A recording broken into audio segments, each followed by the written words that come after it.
Vamos a dar inicio a la actividad del día de la fecha. Buenas tardes a todos y a todas. Con muchos de acá ya nos conocemos, con otros no. Mi nombre es Melanie Torre. Yo soy docente de la UNIPE, de la Universidad Pedagógica Nacional, y junto con la compañera Amalia Marrón, que también es docente de esta universidad, vamos a estar coordinando este espacio en el día de la fecha. En primer lugar, darles la bienvenida a todos y a todas a la Semana Virtual UNIPE 2023. Esta es la edición verano, que se está desarrollando ya desde el lunes 27. Esta actividad se da en el marco de la semana del 27 de febrero al 3 de marzo. Y a lo largo de toda esta semana vamos a estar compartiendo distintas actividades para poder pensar el futuro de la educación y desde nuestro país, desde una perspectiva de los derechos humanos.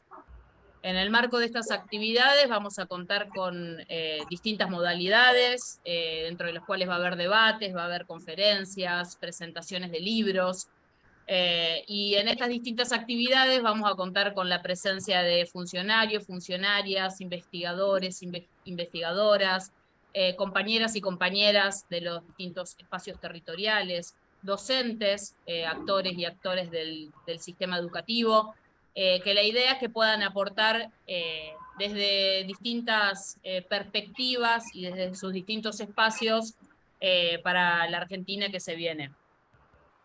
En este espacio de hoy específicamente vamos a contar con un panel de invitados que van a presentar los avances del proyecto de investigación que se está desarrollando desde el área de Educación y Derechos, que depende del Departamento de Ciencias Sociales y de la Educación, de la UNIPE, de la Universidad Pedagógica Nacional.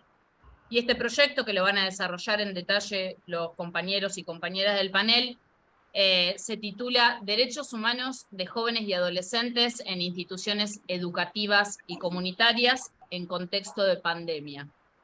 Este proyecto releva las estrategias y prácticas de promoción y protección de los derechos de jóvenes y adolescentes de las barriadas populares, de los sectores populares, en el contexto de pandemia, sus efectos, y vamos a pensar estas estrategias y prácticas de promoción desarrolladas en ámbitos educativos y comunitarios desde la perspectiva de los derechos humanos, desde la perspectiva de la protección del ambiente y desde la perspectiva de género.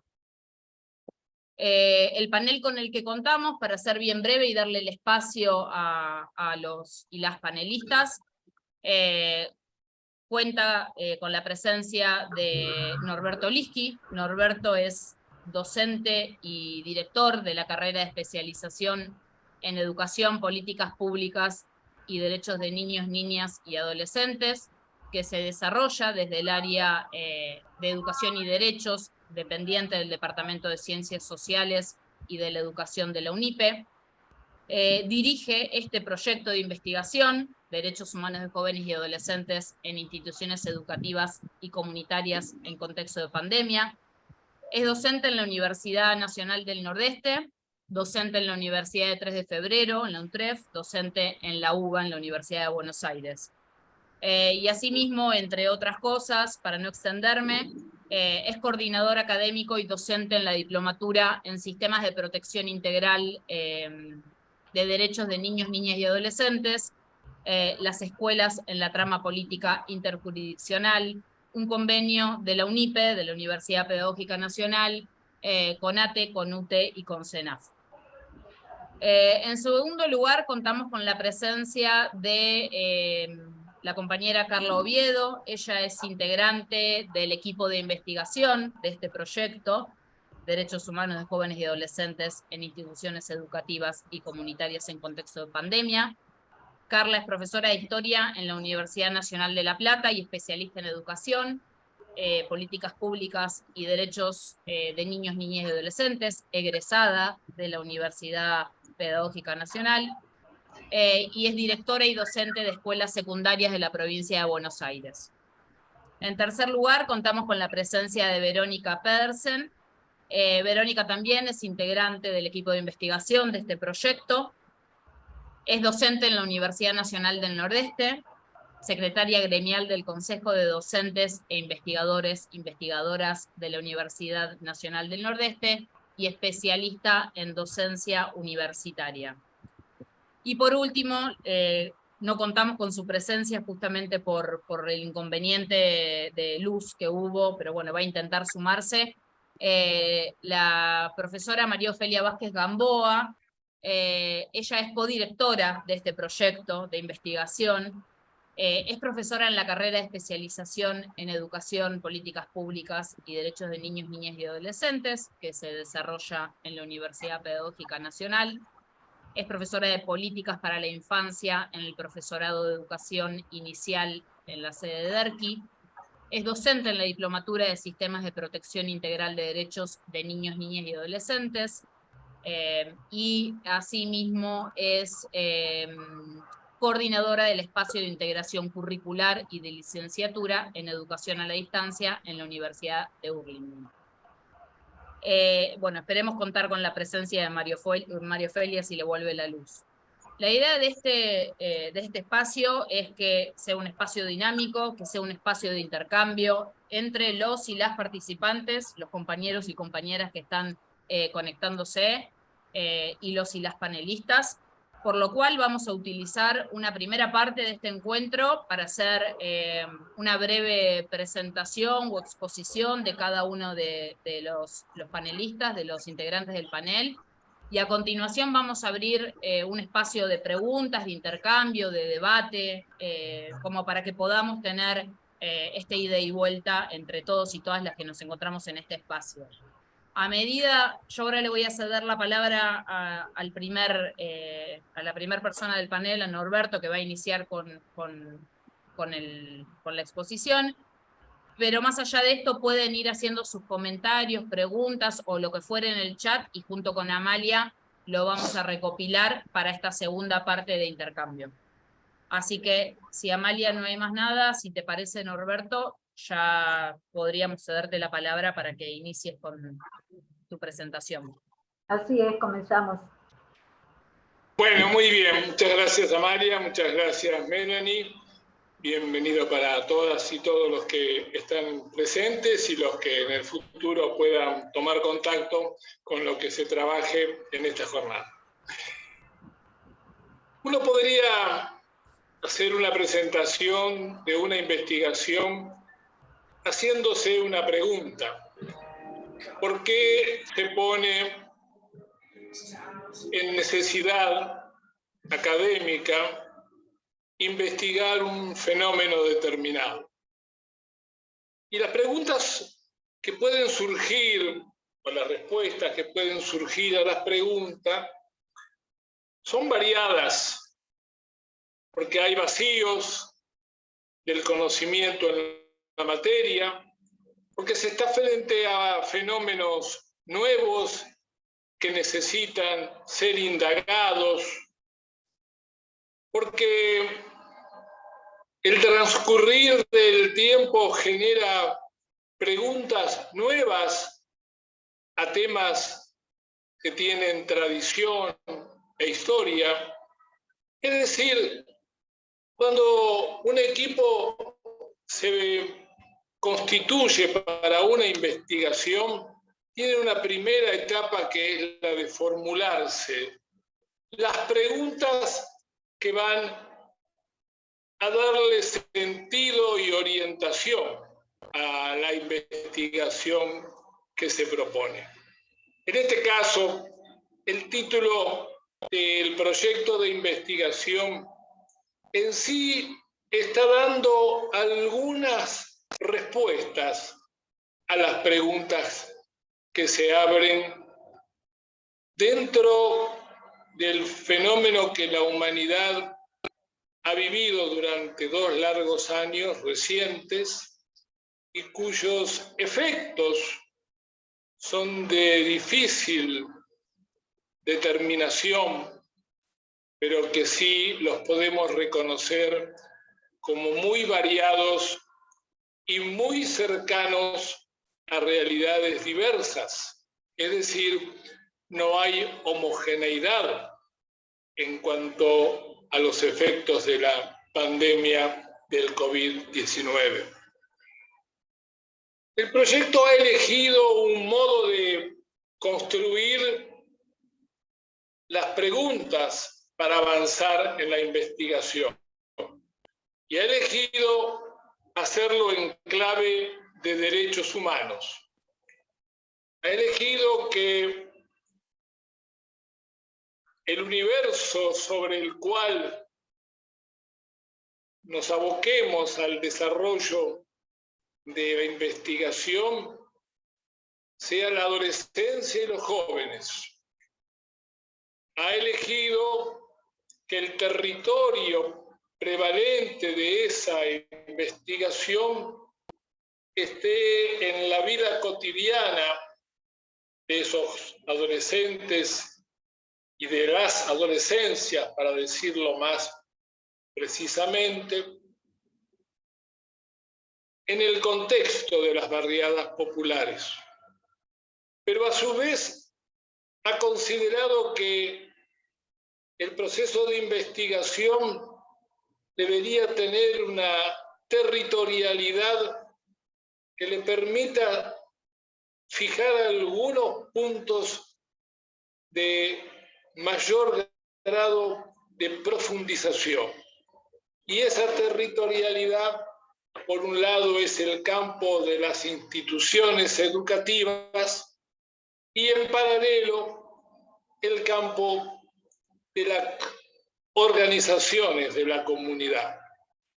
Es decir, es un proyecto claramente orientado a trabajar en el mundo de las adolescencias, de los sectores populares y en clave de derechos humanos.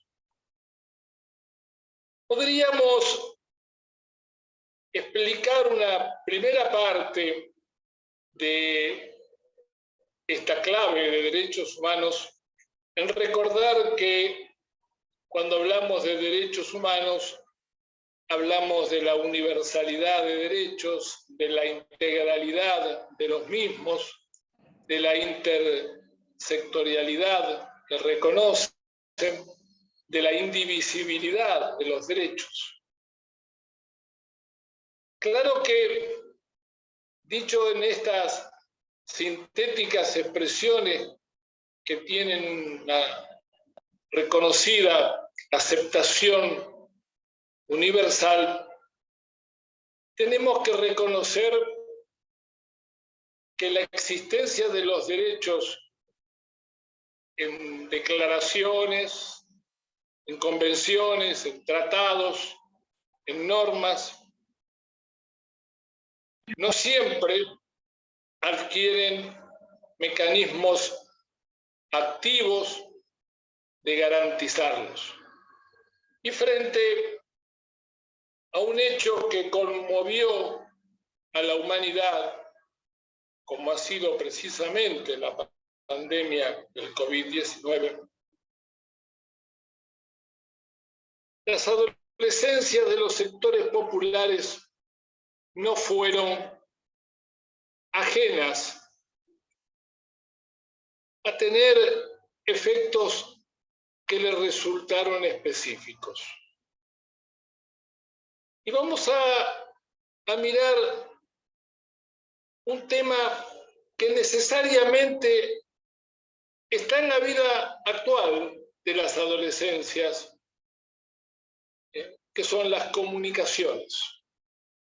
Y las comunicaciones en su condición de virtualidad durante la adolescencia, durante la pandemia, tuvo para las adolescencias un carácter muy especial, que se tradujeron fundamentalmente en el campo de la virtualidad. Y esto implicó tensiones, implicó situaciones de crisis, implicó un gran aprovechamiento de las bondades que puede brindarnos el campo virtual, pero no nos alejó de efectos que también pueden actuar de manera contraria al ejercicio del derecho a la comunicación, entendiendo que las adolescencias, si bien pueden tener una enorme afinidad con el uso de los instrumentos de la virtualidad, necesitan también en ese espíritu gregario del encuentro interpersonal, de los afectos que se construyen en lo colectivo, que se viven de manera dinámica y que por lo tanto un proceso de aislamiento obligado pone en tensión este dato dominante en la vida de las adolescencias. Y podríamos decir que en las preguntas que nos hicimos para definir este proceso de investigación, dos campos serían los que nos permitimos destacar. Por un lado, las capacidades de resistencia y resiliencia de las adolescencias. Y este campo de resistencia y resiliencia no siempre ha sido suficientemente recogido por quienes, o en la convivencia institucional, o en la convivencia comunitaria o organizativa, incluso familiar, le ha puesto el énfasis suficiente para destacar esa capacidad resiliente y de resistencia. En realidad, esas dos capacidades actuaron como mecanismos para sostener derechos y fueron indudablemente en una creciente búsqueda de evitar que el avance del aislamiento como medida preventiva frente a la pandemia no se constituyera en una situación que discriminara en el interior de sus comunidades. Y por lo tanto, luchar contra cualquier forma de discriminación estuvo muy presente en las adolescencias y en las juventudes de los sectores populares. El querer ser escuchadas, ha sido una constante y en la cual, cuando se prestó atención desde el mundo adulto, desde el mundo institucional, se logró fortalecer esa capacidad resiliente, esa capacidad de resistencia. Pero también los condicionantes de esa capacidad, los condicionantes en las características de vivienda, los condicionantes derivados del ámbito de la vida cotidiana y el medio ambiente, los condicionantes en la atención de su salud y los condicionantes de la ausencia de una continuidad educativa en los términos presenciales con los cuales se reconocieron. Pero también esa resistencia y esa resiliencia puso en evidencia en muchísimos escenarios y muy diversos que en los sectores populares el aislamiento requerido por las autoridades sanitarias o el distanciamiento como segunda etapa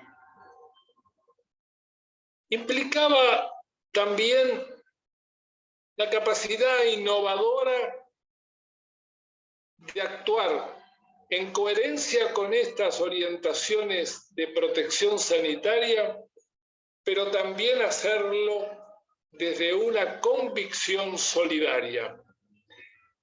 Y el dato solidario emergió en las barriadas populares con muchísimas experiencias que se tradujeron en adolescentes acompañando los comedores comunitarios, buscando de facilitarle las condiciones básicas a los adultos mayores con mayores dificultades para su movimiento desde la casa, desde el lugar de vivienda. La solidaridad estuvo presente en cómo contribuir a que los más pequeños del grupo familiar tuvieran en los adolescentes y las adolescentes un punto de apoyo, de refugio, de encuentro. Pero también las calles de los barrios populares fueron parte del distanciamiento y el aislamiento. Y por lo tanto, buscando de mantener los niveles de protección, no perdieron oportunidad de sostener espacios de encuentro. Valoraron muchísimo a sus docentes que no interrumpieron la vinculación. Valoraron a aquellos espacios sociales que les abrieron las puertas para desplegar ese espíritu solidario. Valoraron cuando el Estado comenzó a recordar de que era necesario abrir mayor oportunidad a la escucha de sus reclamos, de sus necesidades. Por lo tanto, esta capacidad resistente, esta capacidad resiliente, era necesario investigarla más a fondo. Pero también de esa tensión generada por la situación de pandemia produjo afectaciones en materia de derechos humanos. Hay quienes vivieron las situaciones de aislamiento como una tensión de debilitamiento de vínculos, con manifestaciones de tristeza, con sentimientos de miedo al contagio, doblemente asumido, el miedo a sus propias posibilidades de enfermar, como el miedo de ser transmisores, particularmente hacia los mayores con los cuales convivía. Esos temores, por supuesto que se expresaron y que han generado en muchas situaciones huellas y daños que necesitan procesos restitutivos, reparatorios. Pero también hemos visto en el periodo particularmente el de aislamiento, hemos visto escenarios de violencia institucional en las barriadas populares, con acciones de las fuerzas de seguridad de distintas provincias en una ilegal modalidad de generar mecanismos de prevención sanitaria, se manifestaron con actitudes de violencia y represión sobre grupos de adolescentes. Muchas veces esto fue condenado por quienes comparten la vida cotidiana y otras veces los datos de esta realidad no trascendieron y no fueron suficientemente evaluadas las responsabilidades de quienes actuaron de manera ilegal, procediendo con violencia sobre los jóvenes.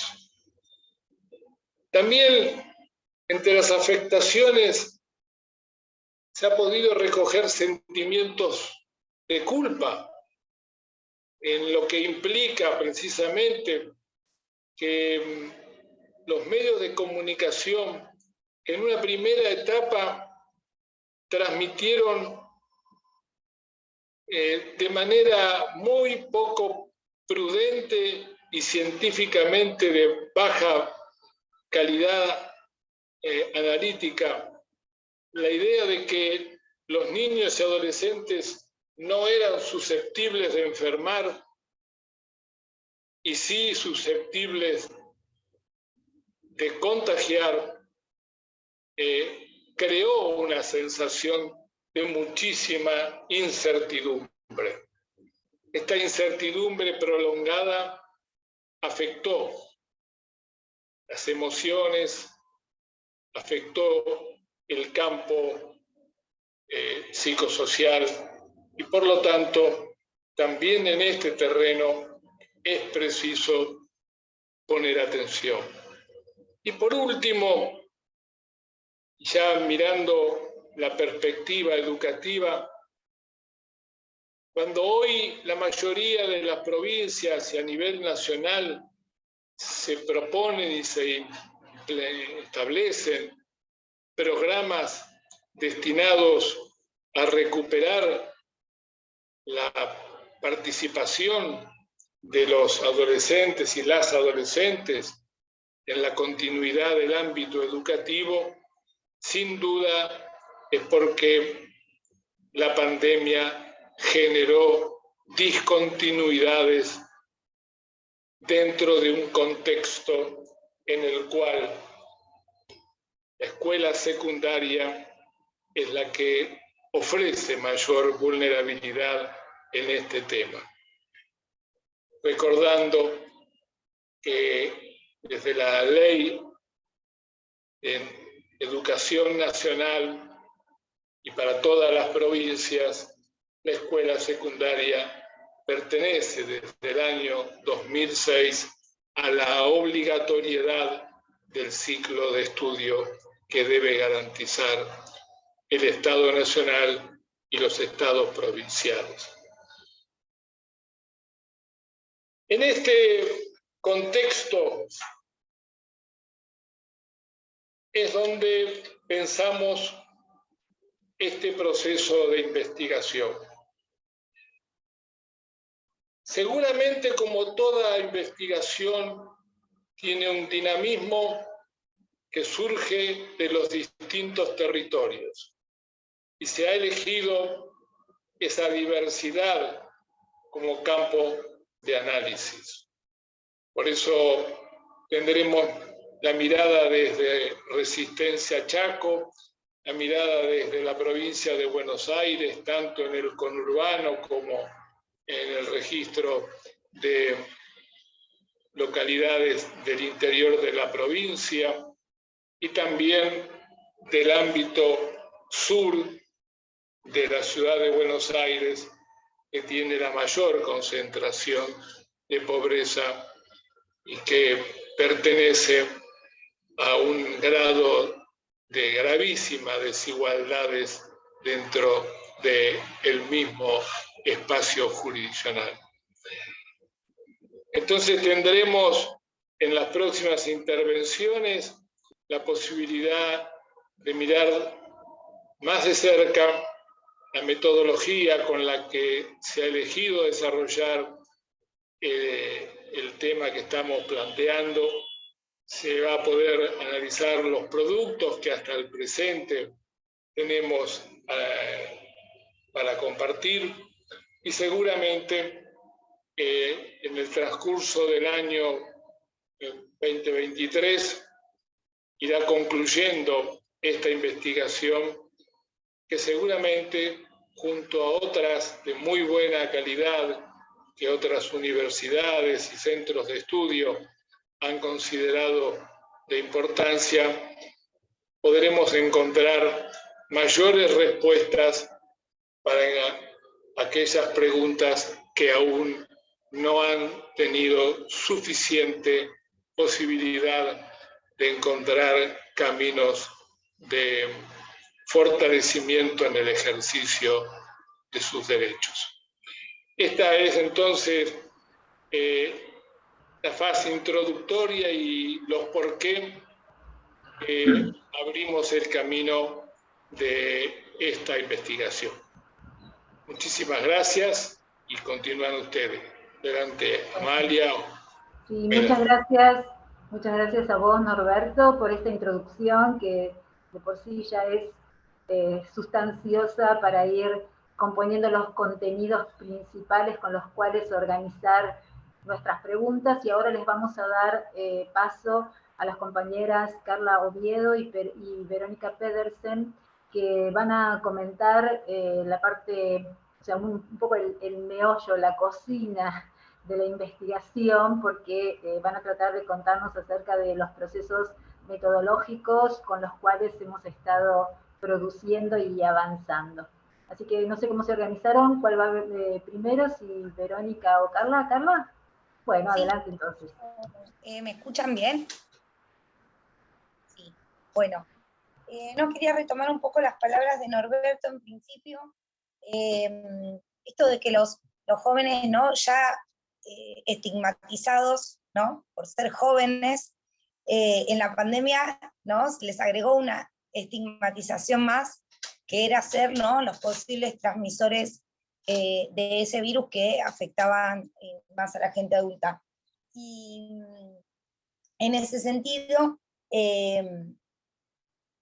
creo que también la metodología de la investigación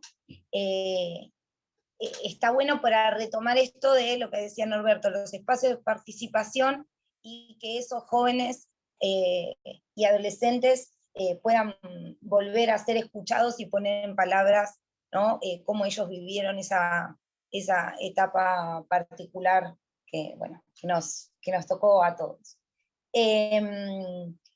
Por otra parte también, o sea, tener en cuenta que las políticas públicas, o sea, la franja etaria de los jóvenes y los adolescentes fueron a los que menos políticas públicas se destinaron en la época de pandemia, precisamente por esto que decíamos que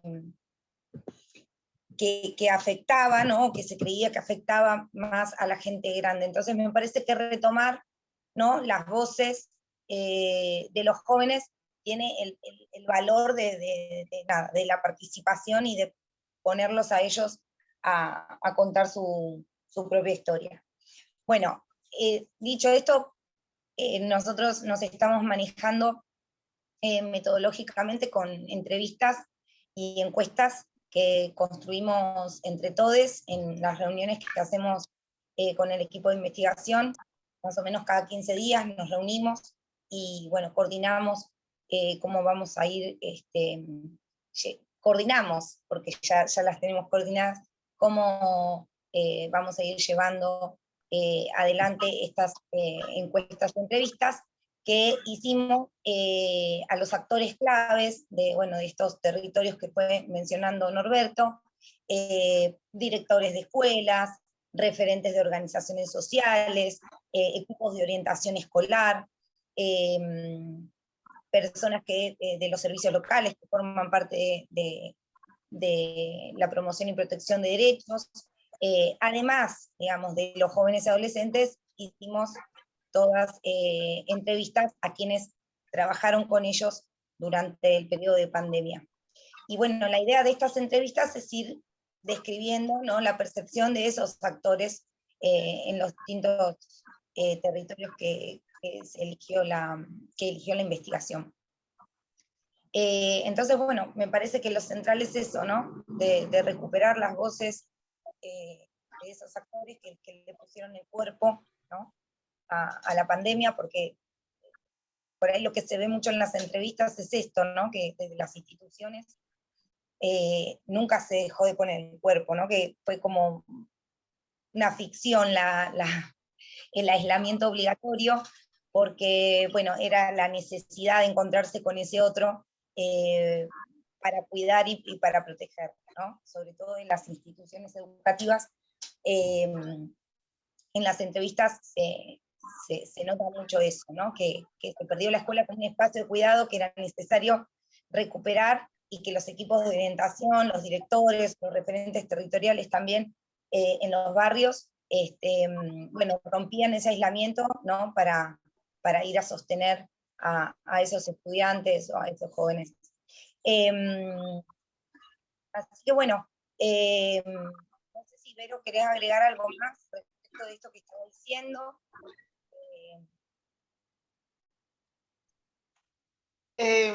Bueno, en todo caso, agregaría justamente en relación con eso que planteabas del tema de la participación. ¿Me escuchan? ¿Bien? Bien. Que bueno, una de las cosas que menos, bueno, en este momento justamente el material, tanto las encuestas como las grabaciones, están en un proceso de análisis y en un proceso de construcción de datos, ¿no?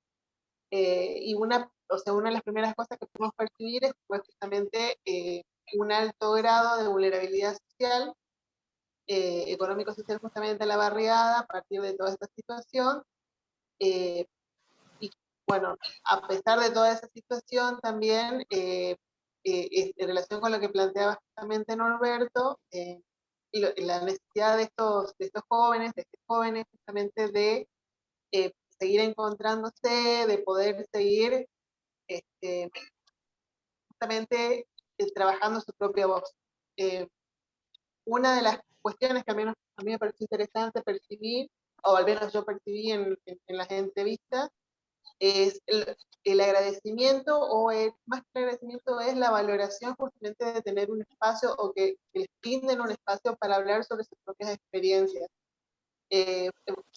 Personalmente, una de las cosas que más me impactó y que más plantearon los jóvenes en particular. Y bueno, también podemos percibir justamente en los mismos relatos los efectos psicoemocionales justamente que fueron pasando sucesivamente a medida que se iba generando, digamos, o se iba desarrollando el aislamiento comunitario.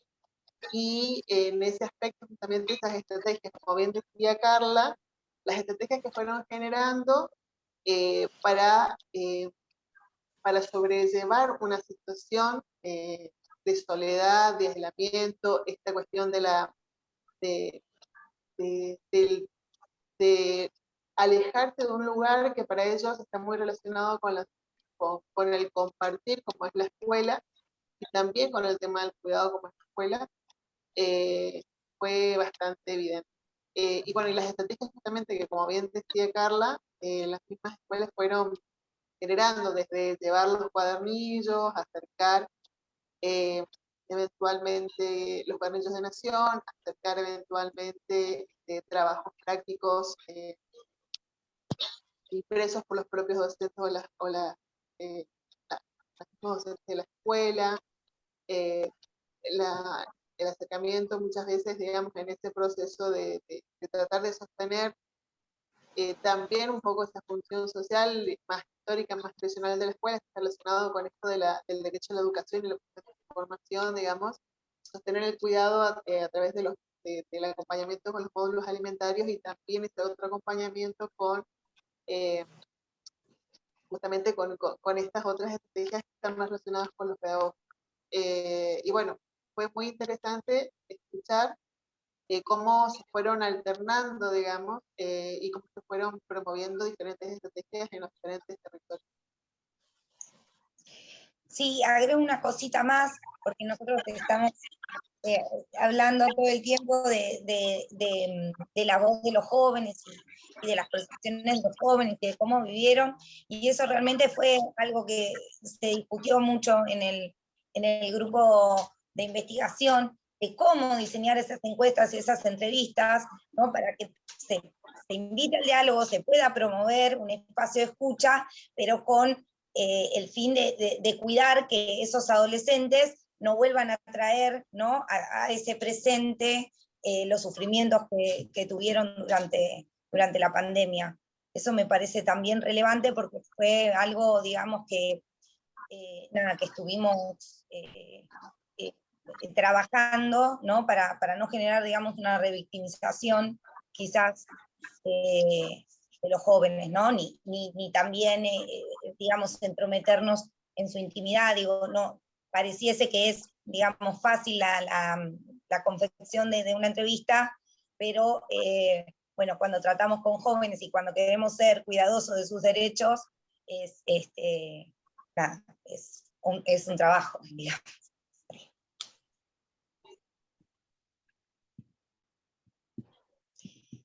Bueno. Sí, resulta interesante los comentarios que ustedes van haciendo y sobre todo tratar de transmitir a nuestros invitados hoy que esta metodología es una construcción que se va procesando y retroalimentando a lo largo del trabajo, que se partieron de algunas iniciativas, ejes o bocetos de entrevistas que después se fueron reformulando y combinando con otras fuentes, ¿no es cierto?, y formas que se iban dando de comunicación y de relevamiento de percepciones y de datos en cada uno de los lugares. Creo que esto es un valor muy interesante y que es parte, digamos, del trabajo sostenido que se ha venido realizando en el equipo, porque todo este material, no solamente para el análisis de los datos, sino de la forma y de los procesos, tuvo que ser revisado y es revisado permanentemente. Bueno, esto me parece que es un tema interesante a marcar dentro de los aspectos metodológicos y que va a ir, digamos, también mejorando los aportes que dichos materiales proveen. Sí, Carla. Claro, no, lo que quería agregar es que, o sea, cada vez que vamos haciendo más entrevistas se van abriendo más preguntas. Nosotros, o sea, esto de los efectos psicoemocionales nos pareció, o sea, súper interesante trabajarlo como más en profundidad, porque, bueno, aparecía mucho en las entrevistas, ¿no? Y ahí también hay una reformulación, bueno, de las propias entrevistas y de algunas preguntas también. O, no reformulación, sino ampliación, ¿no? de preguntas. Eso quería agregar. Les voy a detallar, si les parece, los lugares en los cuales se están haciendo los relevamientos para que recordemos la nómina que nos había iniciado Norberto. Estamos hablando de las localidades de Pilar, Magdalena, Lomas de Zamora, municipio de La Costa, en provincia de Buenos Aires, Villa Soldati, en Ciudad de Buenos Aires, y Chaco. Como se ve, digamos, tenemos varios, o sea, múltiples espacios en los cuales no solamente se está trabajando en organizaciones comunitarias, sino también en instituciones educativas. Y esta combinación entre los diferentes lugares y también los actores de cada uno de las organizaciones va dando también diferente estilo y modalidad a la interpretación que hubo de la pandemia en los jóvenes y en los adolescentes.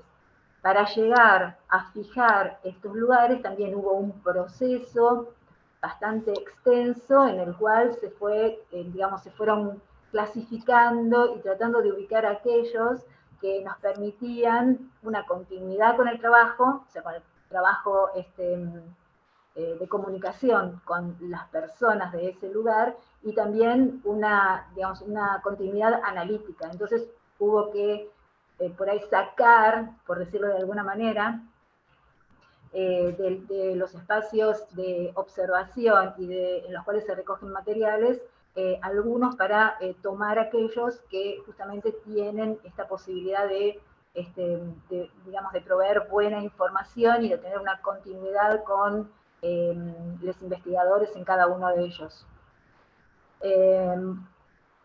No sé si las compañeras quieren agregar algo más con relación a esto, si no me gustaría leer los objetivos de la investigación para que tengamos como una guía más específica de su formulación.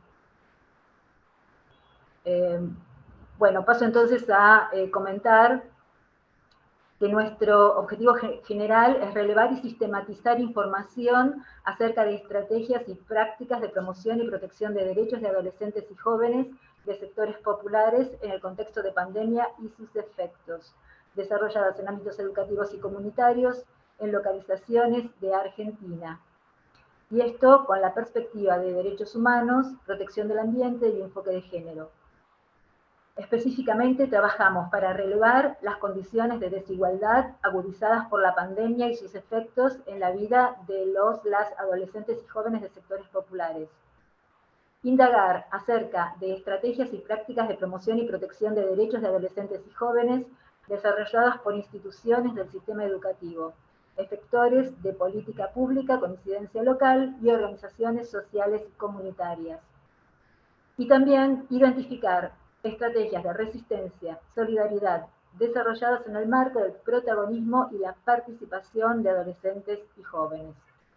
Bien, a partir de estos objetivos estuvimos entonces diseñando los materiales que iban desarrollando las preguntas iniciales, como estaba comentando en la presentación Norberto, y los cuales se fueron, digamos, ajustando y tomando consistencia de acuerdo a su eficiencia para poder relevar distintas situaciones en cada una de las localizaciones. Además, quiero comentar que, digamos, para que este trabajo sea posible, el equipo es extenso, está compuesto también por Sabrina Chirico, que es becaria de la universidad y trabaja en esta oportunidad en el equipo de investigación, y Ana Almada, que, bueno, por razones, al igual que la codirectora María Ofelia Vázquez Gamboa, no pueden estar por las razones de cortes de energía eléctrica, pero que están al tanto de todo este trabajo y estuvieron trabajando en la producción de este evento. Pero obviamente, bueno, no pueden estar presentes. Perdón, Amalia, no sé si para ir retomando después de toda esta introducción el panel, no sé si Norberto querés agregar algo más previo a dar un espacio, digo, teniendo en cuenta el horario, dar espacio para poder hacer un intercambio. No sé si vos, Norberto, previo a eso querés agregar algo más. Sí, muy cortito, porque creo que... Sí, pero muy breve. La investigación tiene un alto componente de acción, es decir, de recoger realidades, no como quien va fotografiando escenarios, sino como quien se va introduciendo en el interior de los escenarios. Y por lo tanto, la investigación tiene que estar inscrita en el concepto de investigación-acción. Es decir, en cada ámbito donde se han llevado adelante y se están llevando adelante tareas que en esta etapa están concentradas básicamente en entrevistas, las mismas no se limitan a recoger opiniones, y fundamentalmente opiniones de referentes de los adolescentes y de los propios adolescentes. En realidad, la investigación procura en cada uno de los ámbitos donde ha puesto su voluntad de realizar adelante estas entrevistas, también el sentido de contribuir a propuestas innovadoras. Es decir, la pandemia nos ha dejado no solo dolor, pérdidas, sino también nos ha dejado grandes enseñanzas. Y no es posible avanzar sobre esas enseñanzas sin construir una perspectiva de análisis crítico sobre precisamente los espacios en que hemos efectuado este reconocimiento de la realidad de adolescencias y jóvenes en pandemia. Cuando decimos este análisis crítico, decimos, ¿puede ser la misma escuela, particularmente la escuela secundaria, la misma luego de la experiencia de la pandemia? Cuando tenemos programas de variada característica que necesitan recuperar adolescentes que discontinuaron su proceso y su trayecto educativo, ¿son ellos los que tienen que encontrar cambios o somos nosotros y las instituciones en las que estamos las que tenemos que preguntarnos cómo escuchamos mejor a esos adolescentes? ¿Cómo le damos un protagonismo de mayor incidencia en la construcción de modelos educativos que estén atendiendo a las nuevas realidades? No alcanza con que la Ley Nacional de Educación fije la obligatoriedad. También necesitamos procesos de transformación, y este proceso de transformación tiene un vértice sobre el cual pueden transcurrir múltiples vectores, y ese vértice es el reconocimiento a la participación protagónica que deben tener las y los adolescentes en el ámbito comunitario y en el ámbito educativo en particular. Por lo tanto, lo que quería en todo caso destacar, que la investigación tiene el sentido también de contribuir en cada uno de los espacios donde se ha abierto el diálogo, la comunicación, la entrevista como modalidad, incidir favorablemente en la construcción de un modelo institucional con apertura comunitaria y con enorme peso transformador basado precisamente en una escucha activa de los propios adolescentes. Esto me parece que sería importante que ahora que se va a abrir la escucha de los colegas que nos están acompañando, se tenga muy presente respecto al carácter de investigación-acción que propone esta investigación. Adelante. Para mí es importante que se dé cuenta. Bueno, entonces ahora vamos a tratar de compartir otras preguntas o comentarios o aquellas cosas que en común las personas que estamos trabajando sobre este tema en este rato queramos ir compartiendo y trabajando, porque justamente esta posibilidad de trabajo analítico, crítico y transformador debe contar, y de hecho cuenta permanentemente con la participación y la opinión de otras personas, así que es interesante que ustedes nos puedan comentar qué cosas se les fueron ocurriendo a medida que comentábamos esto, qué ideas surgieron, qué otras instancias en común con esto que estamos contando conocen, en fin, todas aquellas cosas que aportan a esta interpretación de la voz de los jóvenes y de los adolescentes. Pueden abrirse directamente el micrófono, pueden levantar la mano, como se sientan más cómodos, cómodas, pueden escribirlo por el chat, como veníamos diciendo, y lo podemos leer. Perdón, yo quería agregar algo respecto a lo que decían mis compañeras también. Buenas tardes para todos y para todas, ¿qué tal?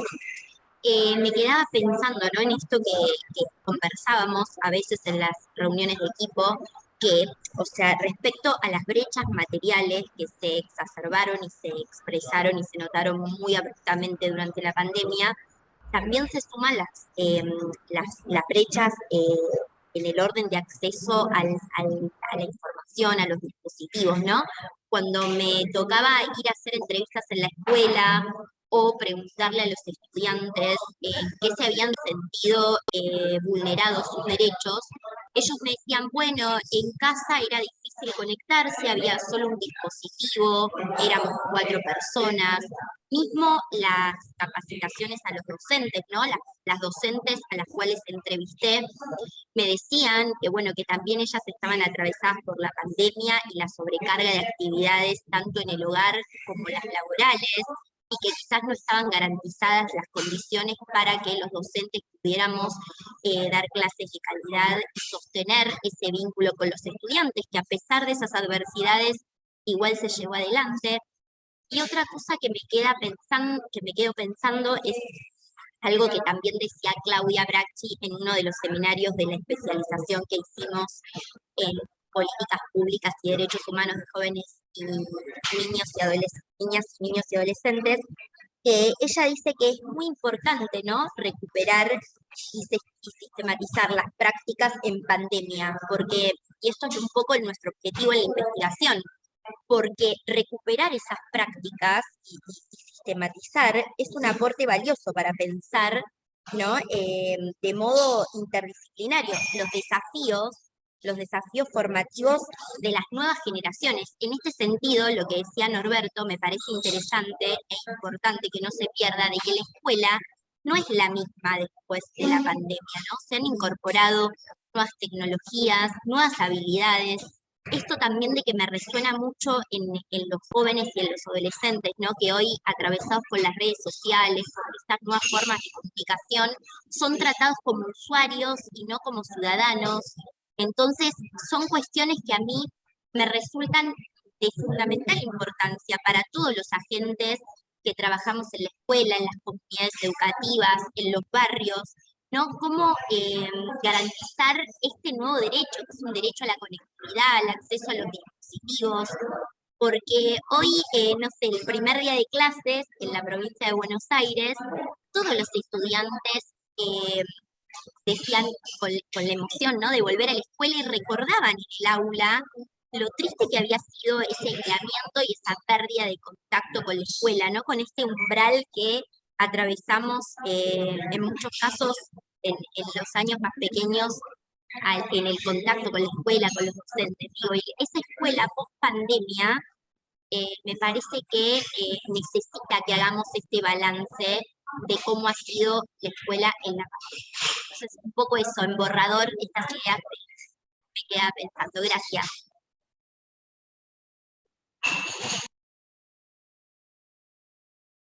Gracias, Sabrina.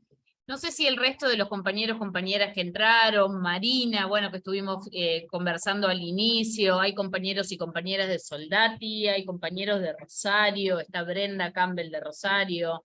Si alguien tiene ganas de hacer algún comentario, alguna pregunta.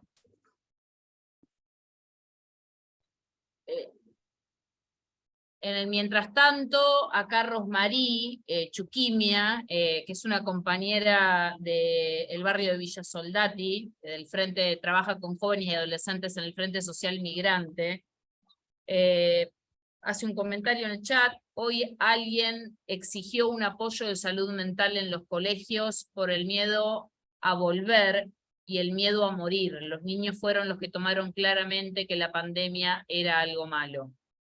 No sé, Rosmarí, si tenés ganas de abrir el micrófono y desarrollarlo un poquitito más. Bueno, hola, gracias Melanie, un saludo a todos, Norberto. Sí, mi pregunta era más en el tema de que todos hemos desarrollado un trabajo automático sin previa capacitación en la pandemia, que es bastante interesante, esto es lo que he escuchado, pero yo yo veo que los niños no tuvieron este apoyo general, porque los niños hoy, yo tengo también niños, ¿no? Pero me decían, tengo que llevar barbijo. El Estado cortó como fue ausente en todo momento para los niños no tuvieron la oportunidad de quejarse, se les cortó la salida de un día para el otro, y como también se abrió las puertas para volver al colegio con ese miedo, nadie pensó en su salud mental, de cómo se sienten ellos al retornar a una escuela nueva con diferencia de trabajo, didáctica, de educación. Era hacerlo o hacerlo. Nadie les preguntó cómo se sintieron. Y yo no sé si algún sector de ustedes que investigaron todo, presentaron algo en el Estado o lo demandaron, porque sería importante, ¿no? Esto de ver por qué el Estado no se preocupó en el momento de los chicos. Los abuelos también sufrieron, pero en el tema de niños no escuché nada de nada en el tema de que, porque sí, en los sectores populares hemos trabajado bastante, hemos sido escucha, hemos dialogado con los niños. Me gustaría escuchar esa parte de cada compañero que han puesto acá sus prácticas. ¿Qué objeto en ese momento, qué objetivos tienen en este momento como para poder seguir y acompañar? Porque todos aprendemos de todos y es bueno, ¿no? Pero sinceramente los niños a veces no dirán que quiero, pero expresan en su cuerpo el miedo, el susto que tienen de seguir y qué es lo que pasa si me enfermo. Hoy agarraron una gripe y ya tienen miedo a contagiarte a la mamá, al papá, al abuelo. Eso.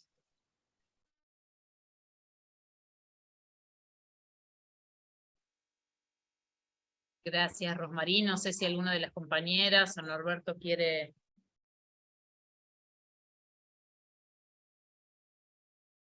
Podemos distribuir un poquito, la pregunta es muy buena, me parece que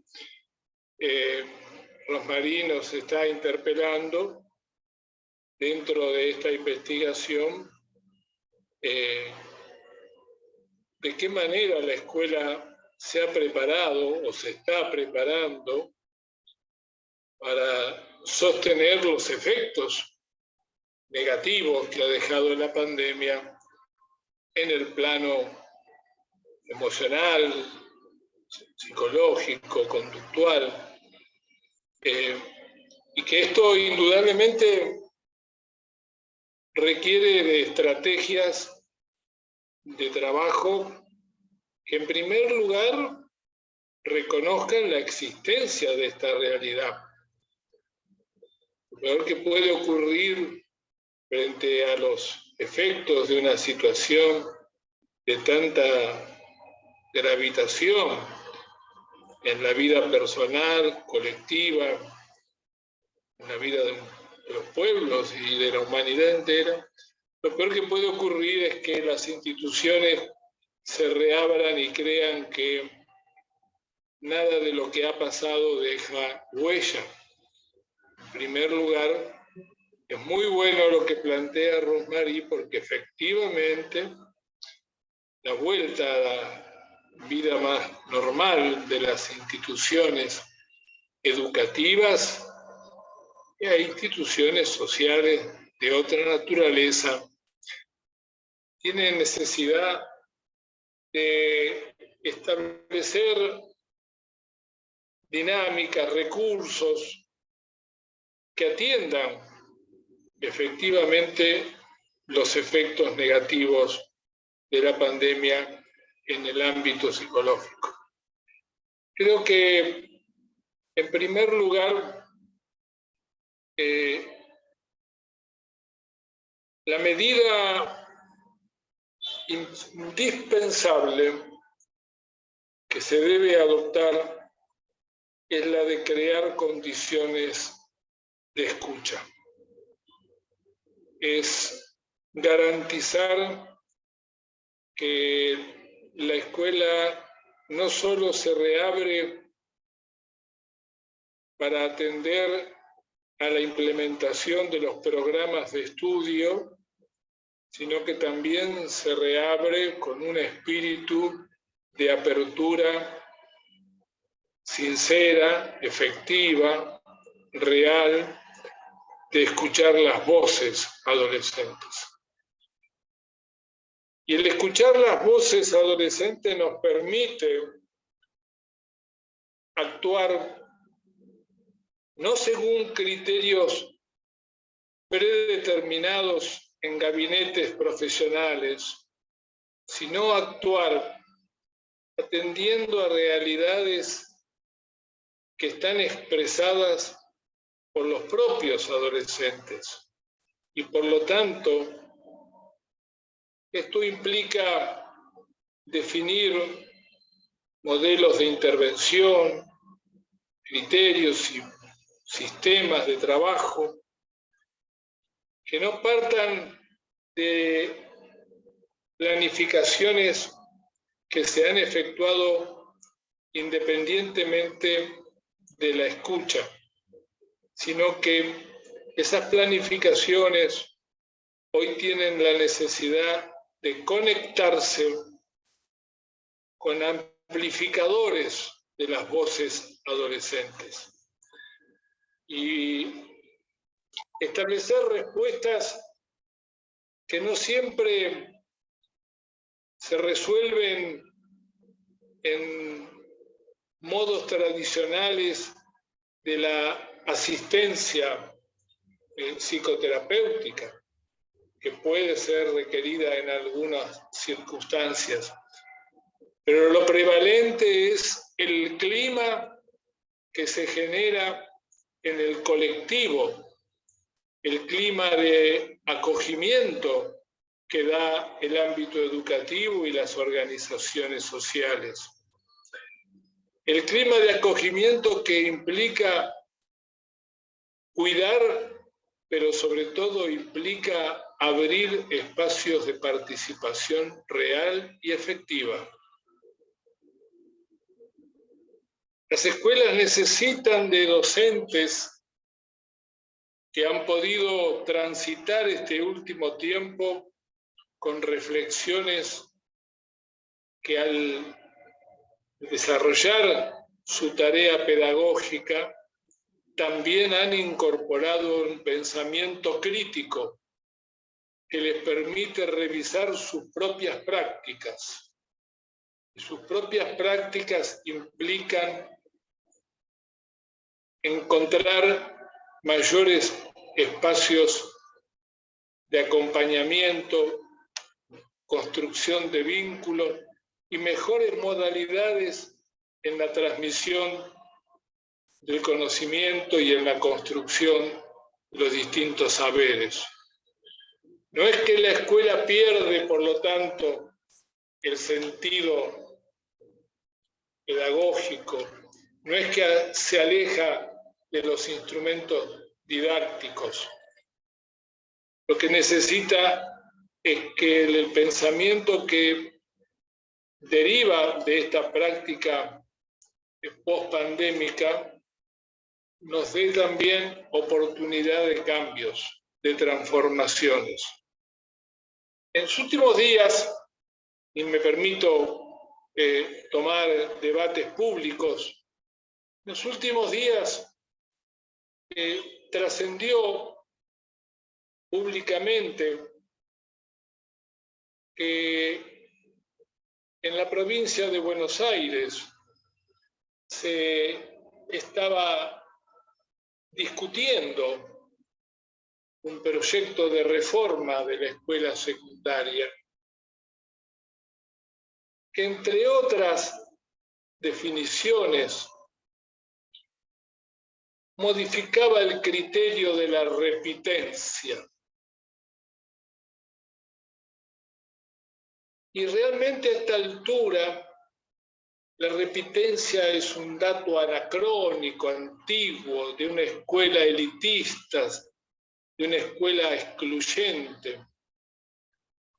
Sin embargo, se escucharon rápidamente voces que alarmaron a la población sobre reformas que podían implicar el debilitamiento en las tareas que corresponden a los alumnos para alcanzar sus objetivos y los respectivos pasajes en la trayectoria. Nada más absurdo que pensar que un alumno o alumna tenga que repetir un año porque no logró alcanzar los objetivos de 4 asignaturas, pero sí los alcanzó en 7, pero en realidad va a repetir todo porque no los alcanzó en 4. En realidad esto pertenece a una escuela que tenía más tendencia a excluir que a incluir. Y la inclusión no implica una disminución de la calidad educativa. Significa mayor estímulo a completar el trayecto educativo con los mayores estímulos para alcanzar ese objetivo. Sin embargo, los medios de comunicación, que por otro lado ocultan que en la ciudad, en el distrito más rico de la República Argentina, hay más de 15.000 alumnos que no tienen vacantes por la ausencia de adecuaciones edilicias, o que hay escuelas como en Soldati que debieron cerrar ayer sus puertas por la invasión de ratas por 3er año consecutivo. Y esas mismas voces que desaprensivamente dejaron sin garantía básica sanitaria a una escuela de Villa Soldati, esas mismas voces se alzaron para decir que una reforma de la escuela secundaria que se estaba proponiendo en la provincia de Buenos Aires constituía un retroceso educativo. Es decir, lo que ha planteado Rosmary me parece que tiene varias vertientes.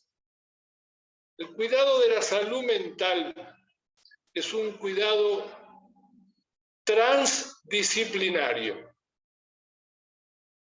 No hay un cuidado de la salud mental que pueda atribuirse a una sola profesión. Necesitamos cuidar la salud mental con modelos institucionales adecuados para que esa salud mental esté prevaleciendo por sobre otras situaciones que generen malestar, incertidumbre, sufrimiento psicológico e incluso situaciones que pueden condicionar la vida cotidiana y que pueden hasta limitar la propia vida. Necesitamos, por lo tanto, que la institucionalidad adquiera un carácter de mayor acogimiento, pero ese acogimiento no es con pasividad de alumnas y alumnos, y no es con docentes que en nombre de la mayor actitud protagónica de sus alumnos pierden autoridad. No, todo lo contrario. Estamos en tiempos de cambio culturales, pero el cambio cultural más importante está en que el ámbito educativo se defina claramente por la inclusión y se defina claramente por reconocer las voces individuales y colectivas de las y los estudiantes. Y los docentes debemos, en esa condición, reasumir también que tenemos campos de reaprendizaje, que lo que aprendimos 20, 30 años atrás si es necesario revisarlo, debemos hacerlo. Y debemos hacerlo con la humildad que requiere un proceso de transformación colectiva. Y debemos estar preparados para que nuevas culturas se instalen en las instituciones educativas. Nos toca a nosotros la responsabilidad de ser formadores precisamente de los educadores. Y debemos en ese sentido brindarles el mayor grado de estímulo y motivación para que puedan adecuar sus formaciones preexistentes a modelos educativos con enfoque de género, con enfoque de derechos, con enfoque de atención al medio ambiente. Ser efectivamente la primer línea de defensa de los derechos de los niños, niñas y adolescentes. Y también contar con apoyos de distintas disciplinas de la salud que les permitan desarrollar su labor docente con mayores garantías. Por lo tanto, el planteo de Rosmarie no es una respuesta sencilla, pero es un planteo, a mi juicio, de enorme significación para los tiempos que transcurren y un gran desafío para los educadores. Muchas gracias. Aprovecho este pequeño paréntesis para darle la bienvenida a Mónica Ávila, que ha podido llegar al encuentro, también participante en el equipo de trabajo, y saludar muy especialmente a María Eugenia de Pedro, que es estudiante egresada de la especialización y también ha transitado equipos de investigación en otras localizaciones, así que, bueno, un gusto que estés acá. Buenas tardes. Hola. Estaba pensando mientras hablaba Norberto que justamente, bueno, en el día de ayer yo trabajo en equipos de orientación escolar y bueno, actualmente ayer en el Distrito de La Plata hemos tenido la primera plenaria donde se presentó la comunicación con las líneas del trabajo, la comunicación 1 del 2023, de la modalidad de psicología comunitaria y pedagogía social, y en relación a esto se trabajó sobre los lineamientos para trabajar en el proyecto integrado de intervención de los equipos de orientación escolar de la provincia de Buenos Aires, que son los lineamientos que nos van a regir como provincia, y que si bien el proyecto integrado de intervención es algo que se presenta todos los años por parte de los equipos, que son los lineamientos con los cuales vamos a trabajar y de los cuales deslindan nuestros proyectos como institución. Y retomando esto de lo de la escucha, pienso la importancia que tiene el diagnóstico institucional para poder plantear estas líneas. Y retomo acá un poquito el documento para pensar adolescencia, cuáles fueron algunas de las líneas más significativas que propone la modalidad, que este año apunta fuertemente a lo que son la construcción de una mirada del cuidado como una intervención ante las situaciones de padecimiento subjetivo de las y los estudiantes. Y esto va fuertemente en correlación y se entrelaza con la cantidad de situaciones de conflicto vividas el año pasado, a partir del año pasado, post pandemia, y el aumento de lo que son el suicidio adolescente como una de las problemáticas más significativas. Y de hecho, bueno, hoy conversando con una compañera que está en un equipo distrital, el EDIA, que es de adolescencia, me comentaba que, bueno, que en el día de hoy iban a intervenir por 2 situaciones de suicidio de nuestro distrito, con arma de fuego. Estamos hablando de situaciones extremas que llevan hasta, bueno, acabar con la vida de los adolescentes, con ese deseo de no continuar. Por eso también una de las líneas fuertes que se pensó en la modalidad es la orientación pensada para el trabajo y el estudio, y pensar el tema de repensar el concepto del proyecto de vida para empezar a pensar en una vida con proyectos y de alguna manera, digamos, resignificar a veces la presión que hay hacia el adolescente por elegir, esa vista de futuro que a veces genera tanta ansiedad, tanto malestar, y también viendo que los picos fuertes donde se generan estas situaciones que llegan al fin de la vida de los adolescentes se dan fuertemente en los meses de diciembre y febrero, que tienen una correlación con los momentos en que los alumnos llegan a estas instancias de evaluación por las instituciones educativas. Entonces, todos son elementos para, bueno, repensar nuestras prácticas en las instituciones educativas, problematizar la evaluación, acompañar las trayectorias escolares, la importancia de la articulación entre los niveles, cómo cambia la contención a veces entre el paso de primaria a secundaria, si no hay referentes institucionales fuertes para esos adolescentes donde puedan, digamos, contener y acompañar, y un montón de elementos que, bueno, que son para repensar nuestra práctica para quienes formamos parte de los equipos y para quienes somos docentes y somos parte de las instituciones educativas. Y otro punto fuerte, me parece que era muy significativo de lo que se conversó ayer. Bueno, también es imposible pensar, como dice Norberto, sin la intersectorialidad, pero trabajar fuertemente la ESI.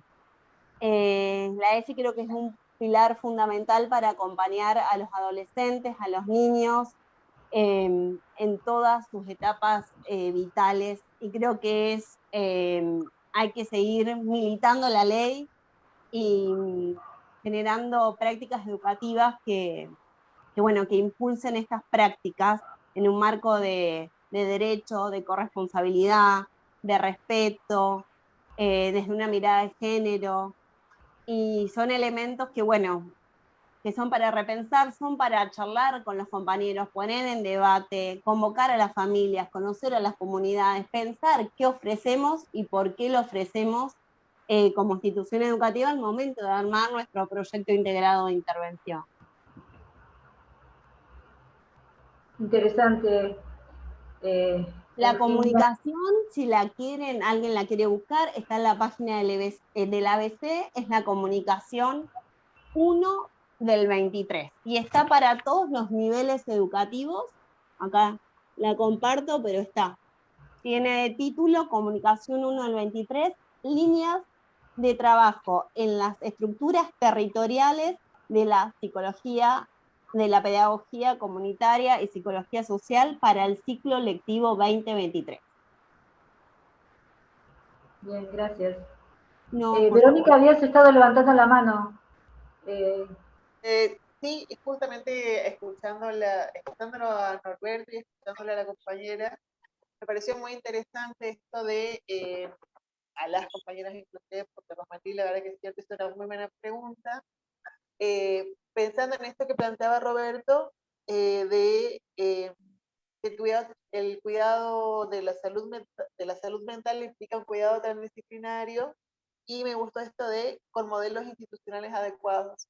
Y una de las cosas que pudimos percibir justamente en este intercambio sobre las experiencias, lo que íbamos de alguna manera recabando, digamos, ¿no? A partir de la comunicación con jóvenes, con los mismos adultos, los representantes de los diferentes sectores que trabajan con jóvenes, es esta cuestión, y particularmente con la escuela. La escuela se planteó como que un fuerte cimbronazo y de alguna manera aceleró, digamos, el proceso de naturalización, digamos, de una idea de lo pedagógico relacionado con los contenidos.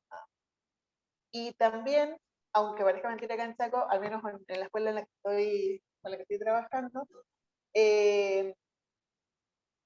una de las cuestiones que se plantea es esto, justamente de recuperar esta idea del cuidado de la salud mental como un eje prioritario para trabajar de forma interdisciplinaria con los profes. no por ahí como una política pública, o al menos no que yo conozca, digamos, no como una política pública muy establecida, pero sí como un eje que está muy presente, como una necesidad de la propia escuela para poder recuperar el trabajo con los propios jóvenes, con los propios jóvenes.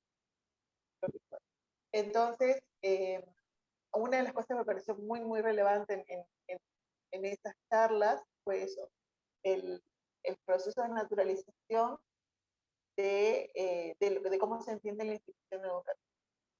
Y este proceso de transformación, ¿no?, que se va generando a partir de esto de la necesidad de la comunicación, de cómo trabajar, o sea, de qué trabajar, cómo establecer ese vínculo con los jóvenes en situaciones de extrema vulnerabilidad económico-social, como se había planteado, el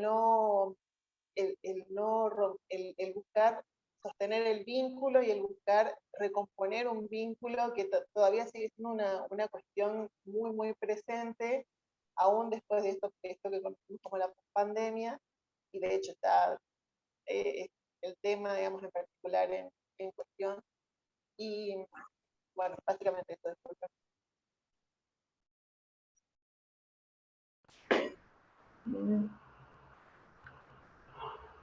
¿Alguien más tiene preguntas o reflexiones, aportes que quieran compartir? Perdón, yo quería retomar un poquito lo que decía María Eugenia y Verónica. Por ahí también lo que se vio mucho en las entrevistas es que el año pasado, el 2022, parte del 2021 fue conflictivo en las instituciones educativas. Que tiene que ver con eso, me parece, con esa ruptura del lazo que generó la pandemia, que nos decía que el otro era un monstruo que nos podía venir a atacar, que lo teníamos que tener lejos, ¿no? Y esa reconstrucción adentro de las escuelas no fue fácil. Yo creo, y me hago cargo como docente, de que no supimos tramitar de forma colectiva, la escuela no supo tramitar de forma colectiva lo que significó la pandemia para todos, para algunos más, para otros menos. Y bueno, yo creo que eso se vio en la gran cantidad de situaciones conflictivas que se dio el año pasado. También coincido con la compañera que la ESI tiene que ser central para recuperar ese lazo y que armónico, por decirlo de alguna manera, ese convivir con el otro, ¿no? Eso que es el cuidado, ¿no?, para las escuelas, a menos de la provincia de Buenos Aires. Y retomo lo que dijo Norberto, por suerte, yo creo que lo peor que le pasó a los pibes en la pandemia no fue perder contenido, no fue nada relacionado con lo pedagógico, lo didáctico, sino que fue perder ese otro espacio de cuidado. Por suerte pudimos ser, como decía Norberto, bueno, no me acuerdo bien cómo dijiste, Norberto, pero esa primera, ¿no?, trinchera de defensa de los derechos de nuestros estudiantes, ¿no? Eso que se había perdido en la pandemia, ¿no?, de ver una cara triste o de ver una postura corporal no común, ¿no?, y ahí poder activar. Lo que sí me parece que falta es tejer redes. La escuela sola no puede. Eso es para mí una gran frustración, muchas veces. Pero bueno, falta ajustar, ¿no?, las redes entre todos los sectores de derecho de la jóvenes. Pero es verdad que en Provincia de Buenos Aires se está trabajando mucho esto del padecimiento subjetivo. Me parece que es clave para pensar qué nos dejó la pandemia, ¿no? Bien. Tratando de hacer políticas educativas, ¿no?, en esto, me parece que es clave. Gracias. Mónica, que pudiste integrarte. Sí, mil disculpas, me agarró el apagón y tampoco tenía ni siquiera señal del teléfono. Así que hola a todos y todas. Bueno, no pude seguir el hilo, pero quizás diga algo y aporte algo que los compañeros y las compañeras quizás ya lo hayan dicho. por ahí escuché un poco específicamente del sistema educativo y adolescentes, pandemia y derechos. También, digo, por ahí remarcar algunos espacios comunitarios y sociales en los barrios. En algunos pudimos ver que hubo una vinculación que quizás antes no existía, ¿sí? Porque por ahí adolescentes y jóvenes que no se vinculaban, por ejemplo, con comedores o con otros espacios de acompañamiento, lo lograron hacer. Y después remarcar algunas cuestiones de alternativas de mucha creatividad que salieron y que me parece que son muy rescatables para nombrarlas. Por ejemplo, a jóvenes que son marcados como los revoltosos del barrio, los que tienen conflictos con la ley, porque por ahí son adolescentes y jóvenes que alguna vez han tenido alguna de estas situaciones, llevar a cabo ollas populares, cuando quizás el vínculo con el barrio era completamente diferente, y sí, y ahora en pandemia dio la oportunidad de esto. Y por otro lado, también experiencias de casos relacionados, por ejemplo, con lugares de recreación o comunitarios en los cuales sin estas metodologías, sin estas pedagogías que Norberto decía que tenemos que replantear, ¿sí? Con otras metodologías se llevaron a cabo situaciones como prestar instrumentos y que ningún instrumento se pierda, que los pibes se llevan los instrumentos a la casa, y que no hubo que tener esa mirada controladora del pensamiento de que si un adolescente tiene una pertenencia que no es de él, puede llegar a ser otro, y estamos hablando de familias que obviamente de pibes que por ahí no podían acceder a ciertos instrumentos si no era de esa manera. Entonces, también hubo experiencias muy rescatables en la pandemia, pero recién con lo que llegué a escuchar que estaban nombrando, me pareció que diferente esa mirada pedagógica, ¿no? La mirada de la inclusión es una mirada pedagógica, entonces eso es lo que tenemos que replantearnos, porque además en lo de la repitencia que escuché nombrar también, hablando con compañeros, estamos sondeando sin tener números, ¿no? Que hay muchísimas repitencias que han ido, muchísimas, que lamentablemente sabemos que es para ciertos adolescentes y es el pasito para dejar la escuela en la adolescencia, porque nosotros lo vemos en escuela de adultos y jóvenes en docencia, pero también cómo cambió la lógica de repente. O sea, no pudimos apropiarnos con la experiencia de la pandemia, digo, que por ahí este trabajo lo que está tratando de hacer justamente como objetivo es rescatar estas experiencias y poner de manifiesto cómo fue un momento para poder replantearnos la mirada pedagógica inclusiva, y parecía ser que en un momento sí, y cuando se volvió a lo voy a poner entre comillas, normalidad de la asistencia presencial, pareciera que el chip de nuevo de esa pedagogía más tradicional volvió, ¿no? Entonces, me parece que tenemos que no insistir en la pandemia como algo de quedar anclados y ancladas, pero sí como volver a una experiencia que fue un momento donde pudimos probar diferentes alternativas y creatividad, y que eso se puede institucionalizar, que eso puede quedar como parte de una práctica docente inclusiva con enfoque de derecho. Bueno, gracias, compañeras y compañeros. Interesante. Si avanzamos ahora con las opiniones de Rosmarie. Te veo con la manito levantada. Hola, ¿cómo estás otra vez? No sé si sí, se escucha bajito, habla un poquitito más fuerte. Bueno, sí, quería preguntar a María Eugenia de Pedro, ¿no? Me pareció bastante interesante, pero no escuché, escuché el tema del ESI, pero nunca escuché en ninguna de ustedes el tema del racismo y xenofobia y en el sector migrante.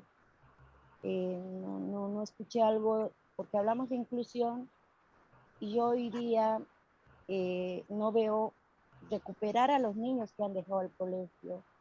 ¿Cómo piensan trabajar ese trabajo? ¿Lo han hablado y han articulado con organizaciones, sectores?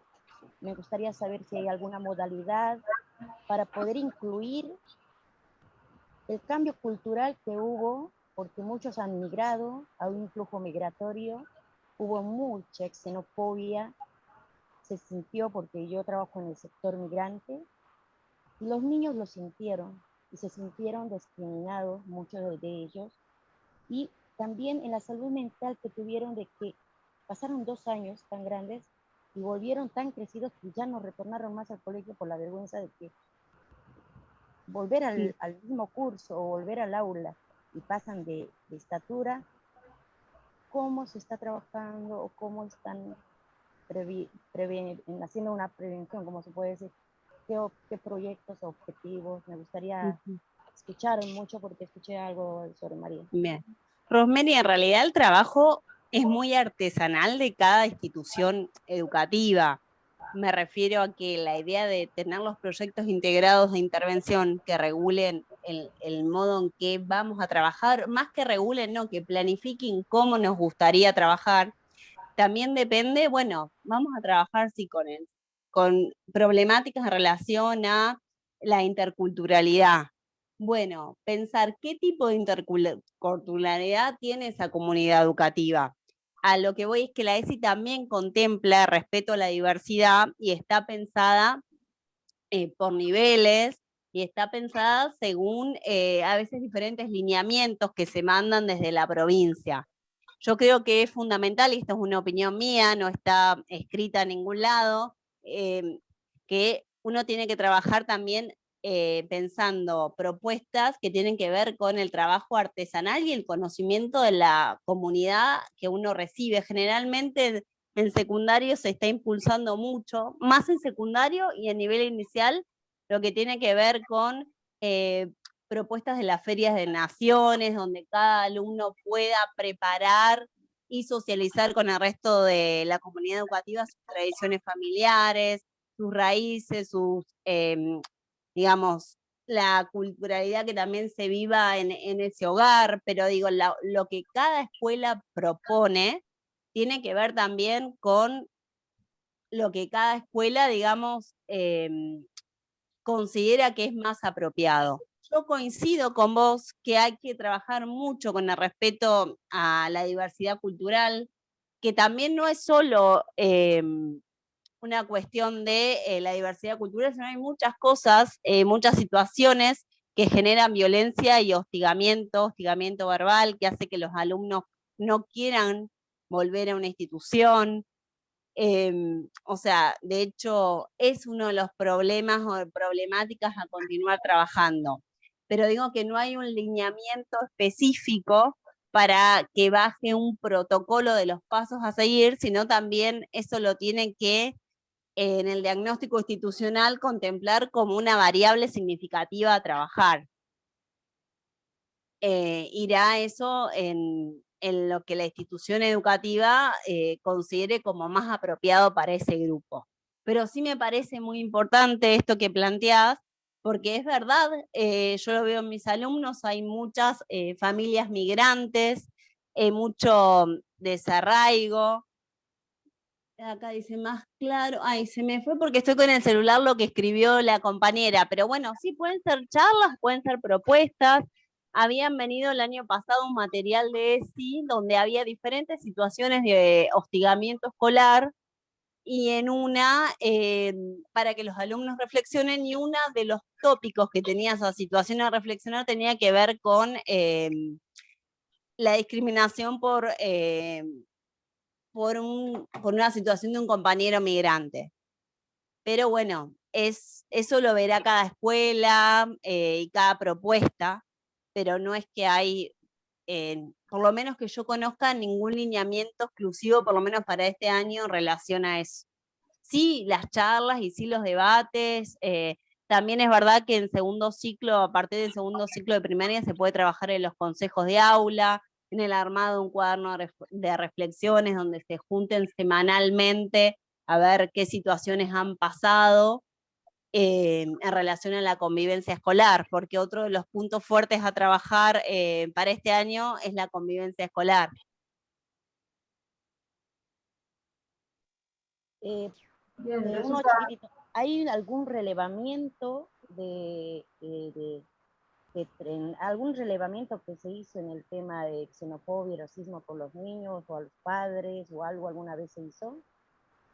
Porque yo una vez hice un relevamiento en el barrio de diferentes escuelas, que son 470 familias, y el 80% de este barrio es migrante. Y me salió que todos tenían problemas de xenofobia o situaciones de racismo en sus escuelas. Por eso me extraña que no haya alguna charla, por eso más que nada preguntaba. No, Bueno. que yo sepa, relevamiento reciente no. Sí están lo que son las planillas trimestrales o planillas A, la condición de hostigamiento dentro de las situaciones de conflicto más comunes, pero no te puedo decir los números porque a nivel La Plata, porque yo no los manejo, pero la verdad que desconozco si hay un material nuevo. Sí hay material de ESI que toca el tema y está en la página del ABC, pero no sé si este año todavía han planteado algún material nuevo sobre los temas que me consultas. Y relevamiento puntualmente de eso que yo conozca no, puede ser que esté y lo manejen otros sectores de la provincia que yo no tengo acceso ni conocimiento. Pero es un muy buen tema, un buen tema para poner en debate porque hay mucho para hacer y trabajar, y en eso coincido con vos. Yo lo creo que esta temática que pone en foco Rosmarie, por cierto, que nos direcciona, ¿no es cierto?, la mirada, y es bien interesante poder trabajar sobre esta cuestión. Quiero darle la palabra a un par de personas más, porque nos está corriendo un poco el horario. En principio estaba Sabrina, te pido brevemente si querés hacer tu aporte. Sí, es súper corto porque tiene que ver. Sí. Después, la compañera que tiene un número y no puedo identificar tu nombre, ¿cómo te llamas? Que pide la palabra con la mano. Estás muteada. Es Verónica de Villa Soldati. Ah, bien, bien. Bueno, entonces hacemos Sabrina y después Verónica.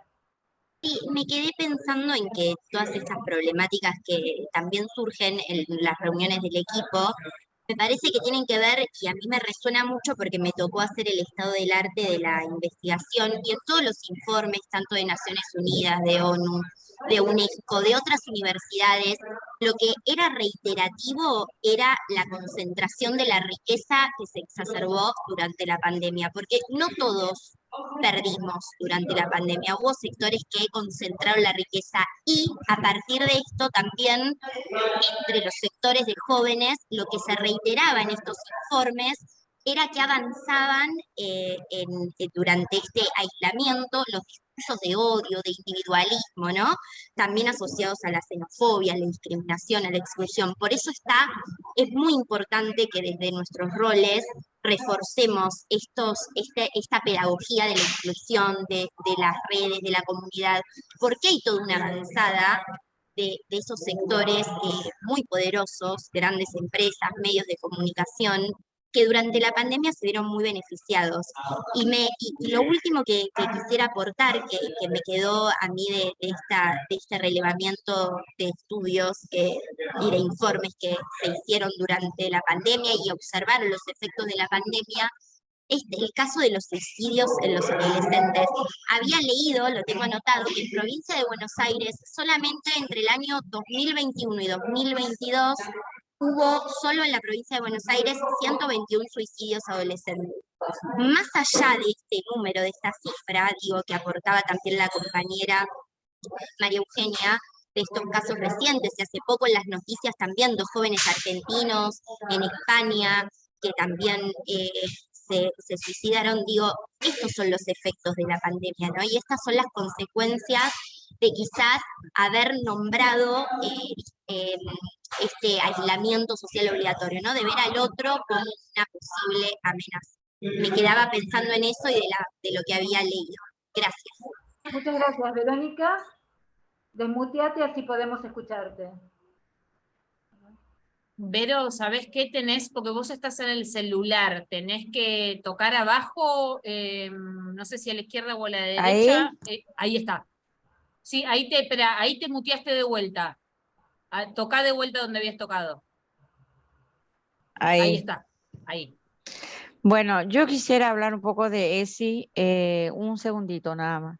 Mira, yo como estoy en el colegio ahí de Barrio Soldati, ahí en Carrillo, estuvimos el año pasado en el colegio que estoy a la noche, muchos días, muchas veces de clase de ESI. Y yo creo que para que llega a la escuela, para los chicos, esa parte de enseñamiento y práctica o lo que los profesores puedan darlo, nosotros como adultos, adultas que estamos en el colegio, que somos padres y madres también de muchos chicos, conocidos, de sobrinos, de vecinos o lo que fuera, es muy importante que nosotros como grandes sepamos primero la parte de ESI y para poder aplicar a la casa o al vecino o a algún chico que se te acerca o con quien puedes hablar.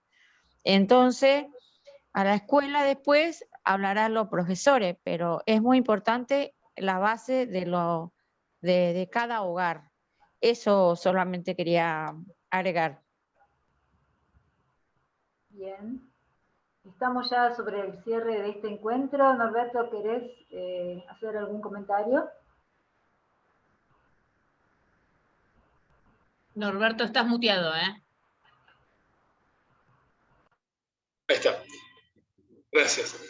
Y no, digo que muy corto porque han sido muy ricas las intervenciones con las que se fueron conectando las opiniones y los análisis del tema que motivó este encuentro. Cuando hablamos de la necesidad de pensamiento crítico, tenemos que atrevernos también a desterrar no solo conceptos, sino formas de definir los fenómenos que ocurren en el interior de la vida educativa.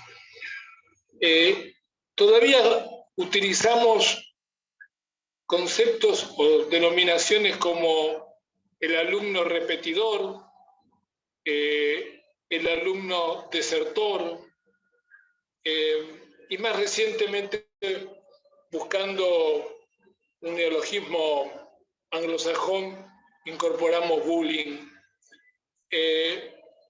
Cuando en realidad de lo que tendríamos, y todo esto en realidad poniendo la carga de la preocupación de los fenómenos en la individualidad del alumno y no en la responsabilidad institucional y de las políticas públicas.